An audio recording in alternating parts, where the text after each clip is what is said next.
As-tu vu le reportage sur les Samis de Scandinavie dernièrement? Oui, c'était très intéressant. J'ai beaucoup aimé. Savais-tu que les Samis vivent généralement dans le nord de la Suède, de la Norvège, de la Finlande, dans la péninsule du Kola en Russie et en Scandinavie, puis ils vivent dans un relief de montagne assez enneigé? Oui, aussi les Samis pratiquent encore quelques activités traditionnelles.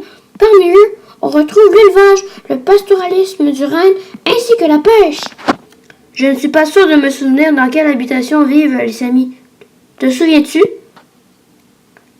Les Samis vivent dans des goatis.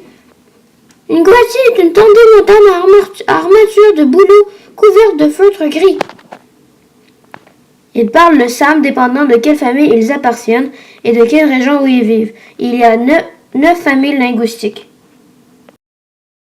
Aujourd'hui, les Samis doivent protéger leurs terres pour vivre en paix. Oui, car aujourd'hui leurs terres ont été prises d'assaut par les industriels, tandis que leur milieu a été envahi par les touristes. Les groupes concernés sont les industriels, le gouvernement, les touristes et les habitants. Et les conséquences qui découlent de cet enjeu est que cela peut nuire à leur développement économique et social.